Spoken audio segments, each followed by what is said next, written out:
సంఖ్యాకాండము 32వ అధ్యాయము. రూబేనీయులకును గాదీయులకును అతి విస్తారమైన మందలుండెను గనుక యాజెరు ప్రదేశమును గిలాదు ప్రదేశమును మందలకు తగిన స్థలమని తెలుసుకొని వారు వచ్చి మోషేను యాజకుడగు ఎలియాజరును సమాజ ప్రధానులతో అతారోతు దీబోను యాజెరు నిమ్రా హెష్బోను ఏలాలే షబాము నెబో బెయోను అను స్థలములు అనగా ఇశ్రాయేలీల సమాజము ఎదుట యెహోవా జయించిన దేశము మందలకు తగిన ప్రదేశము. నీ సేవకులమైన మాకు మందలు కలవు కాబట్టి మా ఎడల నీకు కటాక్షము కలిగిన ఎడల మమ్మను యొర్దాను అద్దరికి దాటింపక నీ దాసులమైన మాకు ఈ దేశమును స్వాస్థ్యముగా ఇమ్మనగా మోషే గాదీయులతోనూ రూబేనీయులతోనూ మీ సహోదరులు యుద్ధమునకు పోవుచుండగా మీరు ఇక్కడ కూర్చుండవచ్చునా? యెహోవా ఇశ్రాయేలీయులకిచ్చిన దేశమునకు వారు వెళ్ళక యుండునట్లు మీరేలా వారి హృదయములను అధైర్యపరచుదురు? దేశమును చూచుటకు కాదేషు బర్నేయలో నుండి మీ తండ్రులను నేను పంపినప్పుడు వారును అలాగు చేసిరి కదా. వారు ఎష్కోలు లోయలోనికి వెళ్లి ఆ దేశమును చూచి ఇశ్రాయేలీల హృదయమును అధైర్యపరిచిరి గనుక యెహోవా తమకిచ్చిన దేశమునకు వారు వెళ్ళకపోయిరి. ఆ దినమున యెహోవా కోపము రగులుకొని 20 ఏండ్లు మొదలుకొని పైప్రాయము కలిగి ఐగుప్తు దేశములో నుండి వచ్చిన మనుష్యులలో పూర్ణ మనస్సుతో యెహోవాను అనుసరించిన కెనెజీయుడగు యెఫున్నె కుమారుడైన కాలేబును నూను కుమారుడైన యెహోషువయు తప్ప మరి ఎవడనూ పూర్ణ మనస్సుతో నన్ను అనుసరింపలేదు గనుక నేను అబ్రాహాము ఇస్సాకు యాకోబులకు ప్రమాణపూర్వకముగా నిచ్చిన దేశమును వారు తప్ప మరి ఎవరునూ చూడనే చూడరని ప్రమాణము చేసెను. అప్పుడు యెహోవా కోపము ఇశ్రాయేలీల మీద రగులు కొనగా యెహోవా దృష్టికి చెడు నడత నడిచిన ఆ తరము వారందరూ నశించు వరకు అరణ్యములో 40 ఏండ్లు ఆయన వారిని తిరుగులాడ చేసెను. అప్పుడు ఇశ్రాయేలీల ఎడల యెహోవాకు కోపము మరి ఎక్కువగా పుట్టించున్నట్లుగా ఆ పాపుల సంతానమైన మీరు మీ తండ్రులకు ప్రతిగా బయలుదేరియున్నారు. మీరు ఆయనను అనుసరింపక వెనుకకు మళ్లిన ఎడల ఆయన ఈ అరణ్యములో జనులను ఇంకా నిలువ చేయును. అట్లు మీరు ఈ సర్వజనమును నశింపచేసెదరనెను. అందుకు వారు అతని యొద్దకు వచ్చి, మేము ఇక్కడ మా మందల కొరకు దొడ్లను మా పిల్లల కొరకు పురములను కట్టుకొందుము. ఇశ్రాయేలీయులను వారి వారి స్థలములకు చేర్చు వరకు మేము వారి ముందర యుద్ధమునకు సిద్ధపడి సాగుదుము. అయితే మా పిల్లలు ఈ దేశ నివాసుల భయము చేత ప్రాకారము గల పురములలో నివసింపవలెను. ఇశ్రాయేలీలలో ప్రతివాడును తన తన స్వాస్థ్యమును పొందు వరకు మా ఇండ్లకు తిరిగి రాము. తూర్పు దిక్కున యొర్దాను యువతల మాకు స్వాస్థ్యము దొరికెను గనుక యొర్దాను అవతల దూరముగా వారితో స్వాస్థ్యము పొందమనిరి. అప్పుడు మోషే వారితో, మీరు మీ మాట మీద నిలిచి యెహోవా సన్నిధిని యుద్ధమునకు సిద్ధపడి యెహోవా తన ఎదుట నుండి తన శత్రువులను వెళ్లగొట్టు వరకు యెహోవా సన్నిధిని మీరందరూ యుద్ధ సన్నద్ధులై యొర్దాను అవతలికి వెళ్లిన ఎడల ఆ దేశము యెహోవా సన్నిధిని జయింపబడిన తరువాత మీరు తిరిగి వచ్చి యెహోవా దృష్టికిని ఇశ్రాయేలీల దృష్టికిని నిర్దోషులై యుందురు. అప్పుడు ఈ దేశము యెహోవా సన్నిధిని మీకు స్వాస్థ్యమగును. మీరు అట్లు చేయని ఎడల యెహోవా దృష్టికి పాపము చేసిన వారగుదురు గనుక మీ పాపము మిమ్మును పట్టుకొనును అని తెలుసుకొనుడి. మీరు మీ పిల్లల కొరకు పురములను మీ మందల కొరకు దొడ్లను కట్టుకొని మీ నోట నుండి వచ్చిన మాట చొప్పున చేయుడనెను. అందుకు గాదీయులను రూబేనీయులను మోషేతో, మా ఏలినవాడు ఆజ్ఞాపించినట్లు నీ దాసులమైన మేము చేసెదము. మా పిల్లలు మా భార్యలు మా మందలు మా సమస్త పశువులు అక్కడ గిలాదు పురములలో ఉండును. నీ దాసులమైన మేము అనగా మా సేనలో ప్రతి యోధుడును మా ఏలినవాడు చెప్పినట్లు యెహోవా సన్నిధిని యుద్ధము చేయుటకు యొర్దాను అవతలికి వచ్చెదమనిరి.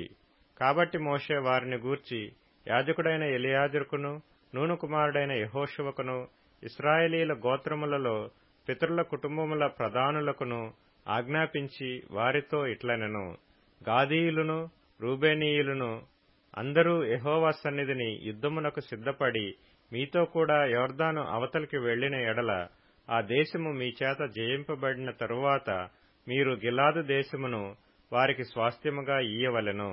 అయితే వారు మీతో కలిసి యోధులై అవతలికి వెళ్లని ఎడల వారు కనాను దేశమందే మీ మధ్యను స్వాస్థ్యములను పొందుదురనగా, గాదీయులను రూబేనీయులను యెహోవా నీ దాసులమైన మాతో చెప్పినట్లే చేసెదము. మేము యెహోవా సన్నిధిని యుద్ధ సన్నద్ధులమై నది దాటి కనాను దేశములోనికి వెళ్ళుదము. అప్పుడు యొర్దాను యువతల మేము స్వాస్థ్యమును పొందెదమని ఉత్తరమిచ్చిరి.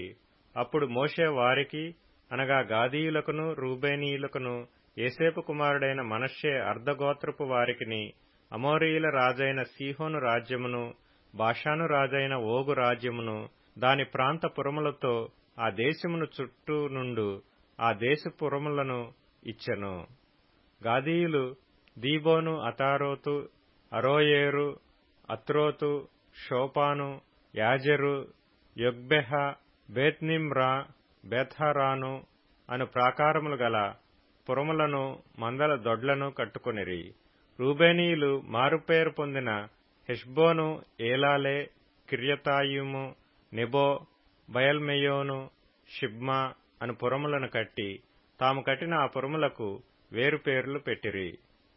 మనష్షే కుమారులైన మాకీరీయులు గిలాదు మీదికి పోయి దాన్ని పట్టుకొని దానిలోనున్న అమోరీయులను వెళ్లగొట్టిరి. మోషే మనష్షే కుమారుడైన మాకీరుకు గిలాదునిచ్చెను. అతడు అక్కడ నివసించెను.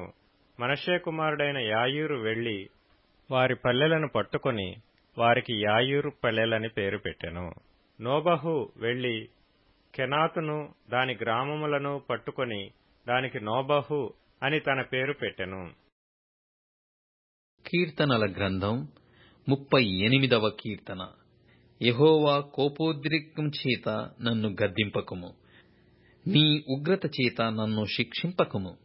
నీ బాణములు నాలో గట్టిగా నాటియున్నవి, నీ చెయ్యి నా మీద భారముగానున్నది.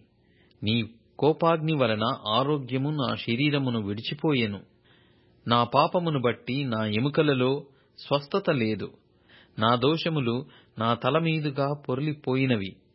నేను మోయలేని బరువు వలె అవి నా మీద మోపబడియున్నవి. నా మూర్ఖత వలన కలిగిన నా గాయములు దుర్వాసన గలవై స్రవించుచున్నవి. నేను శ్రమ చేత మిక్కిలి కృంగియున్నాను. దినమెల్లా దుఃఖాక్రాంతుడనై సంచరించుచున్నాను. నా నడుము తాపముతో నిండియున్నది. నా శరీరములో ఆరోగ్యము లేదు. నేను సొమ్మసిల్లి బహుగా నలిగియున్నాను. నా మనోవేదనను బట్టి కేకలు వేయుచున్నాను. సామెతల గ్రంథం 9వ అధ్యాయం. యెహోవా యందు భయభక్తులు కలిగి ఉండుటయే జ్ఞానమునకు మూలము. పరిశుద్ధ దేవుని గూర్చిన తెలివియే వివేచనకు ఆధారము. నా వలన నీకు దీర్ఘాయువు కలుగును. నీవు జీవించు సంవత్సరములు అధికములగును. నీవు జ్ఞానివైన ఎడల నీ జ్ఞానము నీకే లాభకరమగును. నీవు అపహసించిన ఎడల దానిని నీవే భరింపవలెను.